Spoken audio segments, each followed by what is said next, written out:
And ఇప్పుడు మీ personal లైఫ్లోకి వస్తే పబ్లిక్ సర్వీస్ బాగా చేశారు మీరు. పబ్లిక్ సర్వీస్ చేసినప్పుడు మీకు ఎదురైన అనుభవం ఏదైనా ఉందా? అంటే ఈ ఈ అనుభవం నా మనసును కదిలించేసింది.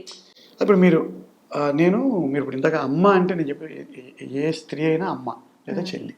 ఇప్పుడు మనం ఎంతసేపు ఐ లవ్ యూ అమ్మ అని చెప్పుకునే కార్యక్రమం నుంచి మాట్లాడుకున్నాం. అవును. సీతారామ శాస్త్రి గారు చెప్పినట్టు ప్రాణం అనే పాటకి అమ్మే ఆది తాళం మొదటి రాగం అని చెప్పుకున్నాం. అవును. కానీ నిజానికి ప్రపంచం అలా లేదు. ఉదాహరణకి ఈరోజు కూడా భారతదేశంలో అంటే ఎత్ర నార్యంతు పూజ్యంతే తత్ర రమంతి దేవతాః అని చెప్పిన దేశం ఇది. అంటే స్త్రీలు గౌరవించబడిన చోట దేవతలు దేవుళ్ళు ఉంటారు, ఏ మతానికి సంబంధించిన దేవతలైనా. అయితే ఈరోజు కూడా మనం రోజువారీ అకృత్యాలు ఆడవాళ్ళ మీద చూస్తే పురుషులందరం ఆ కెమెరా అయినా ఈయన నేను అందరం తలదించుకోవాలి. పురుష సమాజం ఈరోజు కూడా అకృత్యాలు ప్రేమించకపోతే యాసిడ్ పోస్తాం, హెరాస్ చేస్తాం, బాధ పెడతాం. ఇవన్నీ మీకు ఈ రాజస్థాన్ లాంటి కొన్ని రాష్ట్రాల్లో, తమిళనాడులో కొన్ని ఇంటీరియర్ ఏరియాలో ఈరోజు కూడా మీకు తెలుసా ఫిమేల్ ఇన్ఫాంటిసైడ్ ఉంది. పుట్టిన పిల్ల ఆడబిడ్డ అయితే తీసుకెళ్లి ముక్కు చెవుల్లో ఇసుక పోసి చంపే ఒక సాంప్రదాయం ఉందని తెలుసా? అమ్మో, తెలియదు సార్ నాకు. ఇటువంటి అంటే ఎక్కడైతే తల్లి స్వర్గం కంటే గొప్పదని చెప్పుకున్న దేశం, తల్లే ప్రాణం అనే పాటకి ఆది తాళం అని చెప్పుకున్న దేశం. అప్పుడు ఆడపిల్ల అంటే చిన్న చూపు ఉండేది అని విన్నాను, కానీ ఇప్పటికీ కూడా ఉందా? నేను చిన్న చూపు అని చెప్పనమ్మా. ఒక ఈక్వాలిటీ వైపు వెళ్తూనే ఈ మంచి చదువు ద్వారా, ఆర్థిక స్వాతంత్రం ద్వారా ఆడవాళ్ళు, మహిళా సమాజం ఖచ్చితంగా పూనుకుంది. మీకు ఇక్కడే చెప్తున్నాను. మీరు ఉద్యోగంలో ఏంటి ఒక ఇన్సిడెంట్ చెప్తాను. అంటే ఎలా ఎఫెక్ట్ అవుతున్నారు గ్రామీణ భారతంలో. ఇప్పుడు ఆధునిక భారతదేశంలో చదువు ద్వారా, సంపద ద్వారా, ఆర్థిక స్వాతంత్రం ద్వారా మహిళలు మీరన్న ఎందుకంటే మీకు ఆ విషయం తెలియదు, 4 మెట్లు ఎక్కారు. కానీ నేను గ్రామీణ భారతదేశంలో గ్రామాల్లో ఉన్న మహిళలతో కలిసి పనిచేశాను. ఒక విడో 14 ఏళ్ళకి పెళ్ళై 17 ఏళ్ళకి భర్త చచ్చిపోయి 3 పిల్లలతో ఉన్న ఒక మహిళ, నర్సీపట్నం మండలం ఒక చిన్న గ్రామం. ఆ మహిళ మా మహిళా సంఘాల్లో చేరి డ్వాక్రా మహిళగా మారి బ్యాంకు రుణం తీసుకుని కిరాణా కొట్టు పెట్టి ఆ 3 పిల్లల్లో ఒకరిని డాక్టర్ని, ఒకరిని ఇంజనీర్ని చేసింది. ఈ కథ మీకు తెలుసా? ఆ తల్లి పడిన వేదన ఎంత ఉంటుందో మీకు తెలుసా? ఇది చాలా మందికి తెలియదు. అది అసలు వర్ణించలేం కదా. ఇలాగ ఇంకొక బాధ ఈరోజు కూడా గ్రామీణ భారతదేశంలో ఇష్టం లేకుండా 14 ఏళ్ళకి 15 ఏళ్ళకి ఆడపిల్లలకి పెళ్లి చేసి, మేనమావలకి ఇచ్చి, బావలకి ఇచ్చి పెళ్లి చేసి వాళ్ళ గొంతులు కోసేస్తున్నారని అంటాను నేను. మీకు ఎలా తెలిసాయా ఇదంటే నా ఉద్యోగమే ఉమెన్ ఎంపవర్మెంట్. 5 సంవత్సరాల పాటు 5 సంవత్సరాల పాటు ఉమెన్ ఎంపవర్మెంట్ చేశారు. అంటే వాళ్ళ కష్ట సుఖాలన్నీ మీకు తెలుసు. అన్నీ అమ్మా, అన్నీ. అంటే మీరు వాళ్ళలో ఉండే స్థైర్యాన్ని కూడా చూశాను నేను, వాళ్ళలో ఉండే ధైర్యాన్ని కూడా చూశాను నేను. అంటే కష్టాలను ఎలా ఎదుర్కోవాలి మీకు కింద చెప్పాను. 17 సంవత్సరాలకే వైధవ్యంలోకి వెళ్ళిపోయి రెండో పెళ్లి చేసుకోవడానికి సమాజం ఒప్పుకోక, వారు పెరిగిన వాతావరణం ఒప్పుకోక, ఎందుకంటే 3 పిల్లలు కనబడుతున్నారు. వాళ్ళందరినీ తీర్చిదిద్దిన తల్లులు ఎంతోమంది ఉన్నారు. కొన్ని లక్షల మంది తెలుసు నాకు. ఒక ఎగ్జాంపుల్ చెప్తాను. ఒకరోజు నేను ఉపాధి హామీ పథకం అనే పథకంలో ఇన్స్పెక్షన్లో భాగంగా ఒక ఊరు వెళ్ళాను, మాడుగుల మండలంలో. అక్కడ ఒక భార్యాభర్త కూడా ఒక చెరువు పని చేస్తున్నారు. ఇద్దరికి చెరువు 250 రూపాయలు, 500 రూపాయలు రోజుకి. ఆ భర్త తాగేసి ఉన్నాడు పని ప్రదేశంలోనే. నేను అడిగాను, అబ్బాయి ఇప్పుడు నువ్వు మరి తాగి ఉన్నావు కదా, ఎంత వచ్చింది? 250 రూపాయలతో నీ కూతురికి ఒక గౌన్ కొనివ్వడమా, నీ భార్యకు ఒక గాజు కొనివ్వడమా, నువ్వు తాగడమా, ఏది నీకు ఇష్టం అంటే, కూతురు గౌను కొనివ్వడమే కానీ, గాజు కొనివ్వడమే కానీ నాకు ఆవిడే ఇష్టం అన్నాడు. అయితే పని చేయవే, ఆ ఊళ్ళో మోదకొండమ్మ అని ఒక తల్లి ఉంది, ఈ తల్లి మీద ఒట్టేసి మందు మానేస్తా అని చెప్పు అన్నాను. తల్లి మీద ఒట్టాను సార్, మా ఆవిడ మీద ఒట్టేస్తా అన్నాడు. అంటే ఆవిడ మీద ఒట్టేస్తే ఆ ఒట్టు గట్టు పెట్టిన వేసాడు. సరే వేసేయన్నా, అది పేపర్లో వచ్చింది. ఈ విషయం నేను మర్చిపోయానమ్మా. 6 నెలల తర్వాత పేపర్లో ఒక ఐటమ్ వచ్చింది. మా ఆయన బంగారం అని ఒక ఐటమ్ పడింది. చూస్తే ఈ సేమ్ కపుల్. ఇదేంటి తాగుబోతు భర్త బంగారం అయిపోయాడు, మా ఆయన బంగారం ఉంటుంది ఈవిడ అంటే. ఈ 6 నెలల్లో ఆ ఒట్టు పనిచేసి అతను మందు మానేశాడు. మీరు వెళ్ళి చేసిన పని నేను క్యాజువల్గా సరదాగా ఒట్టేయించాను, 10 మందిలో ఉన్నాం కదా అని. సో ఆ తల్లి ఆ తర్వాత నేను వారి ఇంటికి వెళ్ళాను, ఇది నిజమా అబద్ధం అని తెలుసుకోవడానికి. అప్పుడు ఆ అమ్మాయి నాకు నిజం చెప్పాలంటే సాష్టాంగ నమస్కారం చేసింది. అన్నయ్య మీరు పెట్టిన భిక్ష ఏదని. 6 months తర్వాత పేపర్లో ఆ ఫోటో వచ్చింది, ఆ అమ్మాయి ఒక స్టేట్మెంట్ ఇచ్చింది అంటే ఖచ్చితంగా మీ ఇన్ఫ్లుయెన్సే కదా సార్ అది ఆ అమ్మాయి అదృష్టం. అప్పుడు నాకు తట్టింది ఏంటంటే, ఇది మనం ఏదో ఆడవాళ్ళందరూ మనం డబ్బు ఇచ్చేస్తున్నాం, పథకాలు ఇచ్చేస్తున్నాం, చాలా సంతోషంగా ఉన్నారు, మేము అనుకున్నాం కదా ప్రతివాడు లవ్ యూ అమ్మ, love you wife, love you sister అంటున్నారా అనుకుంటే కాదు.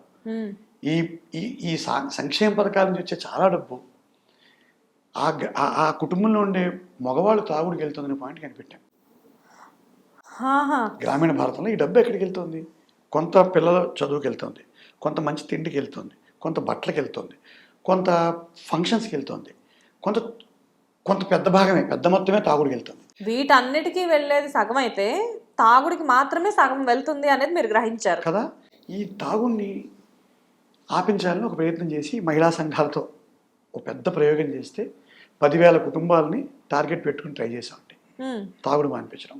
వాళ్ళు మా మీద ఎవరు నేను వెళ్తున్నానంటే పారిపోయారు, మగాడు రొట్లెట్టింగ్ చేస్తాను, అమ్మ వచ్చాడు బాబాయ్ రొట్లెట్టిస్తాడని. ఆ ఊళ్ళో కొంత పొలిటీషియన్స్కి సారా దుకాణాలు ఉంటాయి, వాళ్ళు కూడా ఏంటి సార్ మా కడుపులు మీద కొడుతున్నారు అనేవారు. అయితే అల్టిమేట్గా 10,000 కుటుంబాలను టార్గెట్ చేస్తే దగ్గరగా ఒక 600-700 కుటుంబాలను మందు మానిపించాం. ఇదంతా మీకు ఎందుకు చెప్తున్నానంటే అమ్మ, తల్లిని గౌరవించడం అంటే కేవలం గౌరవించడమే కాదు, మగవాళ్ళు, కొడుకులు, భర్తలు, స్త్రీకి మనం ఎలా గౌరవించాలి, తాగుడు మానడం ద్వారా, వాళ్ళని గౌరవించడం ద్వారా, ఆడపిల్లల అభిప్రాయాలకు విలువ ఇవ్వడం ద్వారా, ఇది ఐ లవ్ యూ అమ్మ అంటే నేను జస్ట్ లవ్ యూ అమ్మ అంటే మా అమ్మ నాగమణి నన్ను బాగా చదివించింది, నా కాన్సెప్ట్ అయితే ఇది కాదమ్మా. కింద చెప్పాను, రాజస్థాన్లో ముక్కులో చెవులో ఇసుక పోసి చంపే సాంప్రదాయం ఆగితే ఐ లవ్ యూ అమ్మ. ఇప్పుడు నేను విశాఖపట్నం జిల్లాలో గ్రామీణ భారతదేశంలో ఈ మగ వెధవలందరూ తాగుడు మాని ఆ డబ్బుని పిల్లల యొక్క భార్యల యొక్క సంక్షేమానికి వాడినప్పుడు ఐ లవ్ యూ అమ్మ. లేకపోతే స్వర్గాదపు గడి చేసి దేనికి? తల్లి స్వర్గం కంట ఎలా గొప్పది, దేనికి గొప్పది? ఈ డబల్ స్టాండర్డ్ హిపోక్రసీ పోవాలి కదా. అన్నీ బాగుంటాయి. ఇప్పుడు నేను తండ్రిగా నా కూతురు చేసే ప్రతి పని నచ్చుతుంది, పెళ్లి దగ్గరికి వచ్చేసరికి నాకు కండిషన్స్ వస్తాయి 100 రకాలు. ఎక్కడో కృష్ణవంశీగా చెప్తారు, ఆ చందమామ అనే సినిమాలో ఏదో సినిమాలో అన్నీ చూస్తావా, నచ్చిన రంగు బట్టలు కొంటాం, నచ్చిన తిండి పెట్టిస్తాం, అన్నీ చూస్తాం. పెళ్లి దగ్గరికి వచ్చేసరికి అది ఇష్టమా కాదా, ఇష్టాలతో పని ఉందా? ఆ ఇష్టాలు కూడా గౌరవించే సాంప్రదాయం వస్తే ఐ లవ్ యూ అమ్మ. మీరు కార్యక్రమం పెట్టారు కరెక్టే. ఇందాక ఇప్పుడు ఏదో మంచి పాట కూడా గుర్తొచ్చింది, పెదవే పలికిన మాటల్లోనే తీయని మాటే అమ్మ, కదిలే దేవత అమ్మ, కంటికి వెలుగమ్మ, తనలో మమతే కలిపి పెడుతుంది ముద్దగా, తనలాలి పాటలోని సరిగమ పంచుతుంది. ఇవన్నీ బాగుంటాయి, రెహమాన్ గారి సంగీతం బాగుంటుంది. కానీ నిజంగా లవ్ యూ అమ్మ అంటే భారతదేశంలో ఎప్పుడూ రవీంద్రనాథ్ ఠాగూర్ గారు ఒక మాట రాశారు, నేను ఎటువంటి సమాజాన్ని కోరుకుంటానంటే స్వేచ్ఛగా, నిర్భీతిగా, ధైర్యంగా తలెత్తుకుని చూడగలిగిన సమాజంలోకి నన్ను పంపించు స్వామి తండ్రి అని దేవుడిని ప్రార్థిస్తాడని. అలా ఆడవాళ్ళందరూ నన్ను గౌరవించే, నన్ను సమానంగా చూసే, నా అభిప్రాయాలను గౌరవించే, నా ఆలోచనలు గౌరవించే, నన్ను ఒక మనిషిగా చూసే సమాజంలోకి నన్ను తీసుకెళ్ళి స్వామి అని అమ్మ, చెల్లెలు, సోదరి అనుకున్న రోజు ఐ లవ్ యూ అమ్మ. తల్లుల గురించి ఇంత గొప్పగా చెప్తున్నారు. ఒక్క చిన్న మాట అడుగుతాను సార్. ఇప్పుడున్న జనరేషన్ చాలామంది అమ్మకు విలువ ఇవ్వట్లేదు. ఒక చులకన భావం అనుకోండి, లేకపోతే మన అమ్మే కదా అని చెప్పేసి. మీరు ఇందాక ఏదో ఒక చిన్న విషయంలో అప్పట్లో ఒకసారి కోప్పడ్డాను అన్నారు, కానీ అది ఏదో సిచ్యువేషనల్గా జరిగింది. కానీ ఇప్పుడు పిల్లలు చాలామంది రెస్పెక్ట్ ఇవ్వట్లేదు, ఏదైనా చెప్పినా అన్నట్టు ఉంటున్నారు. అలాంటి వాళ్ళకి మీరు ఇచ్చే సలహా ఏంటి? ఏమంటే లాగి దవడమే కొట్టాలి ఫస్ట్, తల్లిని సరిగా చూడండి వాడిని. అనాథాశ్రమంలో మీరు మన ఈ మధ్య యూట్యూబ్లో వస్తుంటాయి, చాలా అనుభవాలు చెప్తూ ఉంటారు పాపం. ఏముంటుందండి, ముసలి తల్లి ఎన్నాళ్ళు బతుకుతుంది, 82 ఏళ్ళు నా తల్లి ఉంది, మా అమ్మని నేను తిట్టి సరిగా చూసుకోక. ఇలాగ అందరికీ వృద్ధురాలైన తల్లులు లేకపోతే అందరి కొడుకులందరికీ అప్పీల్ ఏంటంటే వాళ్ళు ఎక్కువ రోజులు ఉండరు. వాళ్ళు వెళ్ళిపోయారంటే నువ్వు పెద్దవాడు అయిపోతావు, నీ బాధ్యతలు పెరిగిపోతాయి. వాళ్ళు ఉన్నంతకాలమే నువ్వు కొడుకువి, వాళ్ళు ఉన్నంతకాలమే నువ్వు బాల్యంలో ఉంటావు. సో అని చెప్పిన ఐ లవ్ యూ అమ్మ అంటే నేను చెప్తాను కదా, తల్లికి, స్త్రీకి ఎక్కడో ఇది చలంగారి సాహిత్యం కొంతమందికి విప్లవాత్మకంగా అనిపించవచ్చు, గుడిపాటి వెంకట చలం గారు. స్త్రీకి శరీరం ఉంది, వ్యాయామం కావాలి, బుద్ధి ఉంది, వికాసం కావాలి, మనస్సు ఉంది, దానికి కూడా ఒక కుశలత కావాలి. అవి ఇచ్చే వాతావరణం మగాడు కల్పించాలి. ఆడదాని మహిళ యొక్క, స్త్రీ యొక్క బుద్ధికి వికాసం ఇచ్చే బాధ్యత ఈ సమాజం తీసుకోవాలి. గ్రామీణ భారతంలో తక్కువ జరుగుతుంది, కాస్త అర్బన్ ఏరియాల్లో అయితే ఇక్కడ మళ్ళీ సమానత్వం పేరుతో కొంత వెర్రిపోకడు కూడా చూస్తున్నాం. అవును. అంటే సమానత్వం కదా, నేనెందుకు పిల్లల్ని కనాలి అని ప్రశ్నించే పిచ్చి ఆడవాళ్ళు కూడా మనం చూస్తాం. దయచేసి ట్రోల్ చేయకండి నన్ను. నేను ఫెమినిస్ట్నే, ఆనెస్ట్లీ నేను ఫెమినిస్ట్ అమ్మా. నేను చాలా పెద్ద ఫెమినిస్ట్ని, చాలా పెద్ద ఫెమినిస్ట్ని. నేను మహిళా సంఘాల భర్తలతో యుద్ధాలు చేశాను, తాగుడు మానిపించాను, తన్నులు ఒకటే తినలేదు. నేను వాళ్ళు కూడా చెప్తున్నాను, స్వేచ్ఛగా ఒక మహిళ తలెత్తుకుని ఆవిడ గౌరవాన్ని ఎవరో భంగం కలిగించిన వాతావరణంలో ఆవిడ యొక్క చదువుని, ఆవిడ రంగుని, ఆవిడ యొక్క రూపాన్ని పూర్తి స్థాయిలో గౌరవించే సంస్కారవంతులైన పురుషులు ఈ దేశంలో ఉన్నప్పుడే ఐ లవ్ యూ అమ్మ. లేకపోతే దిశా చట్టాలే కదా, ఎందుకు వచ్చాయి దిశా చట్టాలు? బాగుంటుంది ఎమోషనల్గా అందరూ చెప్తారు బాగా, మా అమ్మ, మా తల్లి దైవం. ఏం కాదు, అలా చూడట్లేదు దేశం. తల్లిని దైవంగా చూసినవాడు పరాయి స్త్రీని మనం అంత హెరాస్ చేయగలమా? ఈవ్ టీచింగ్ చేయగలమా? బాధ పెట్టగలమా? రేప్ చేయగలమా? మరి నక్కుడు చేయడం జరుగుతున్నాయి. ప్రేమించట్లేదు ముర్రో అని చెప్పే ఒక చిన్న పిల్ల మీద మొహం మీద యాసిడ్ పోయగలమా? మరి ఏ ప్రపంచంలో, ఏ సమాజంలో మనం బతుకుతున్నాం? ఎత్ర నార్యంత పూజ్యంతే తత్ర రమంతి దేవత. అది ఏనాడు చెప్పాడో నిజం. అది ప్రశాంతంగా ఉండదు ఇల్లు, భార్యని గౌరవించుకుని, కూతుర్ని గౌరవించుకుని, తల్లిని గౌరవించుకుంటే. అసలు ఇంతసేపు ఇంటర్వ్యూ చేస్తున్నాను, ఒక డౌట్ అడుగుతాను మిమ్మల్ని. చెప్పండి.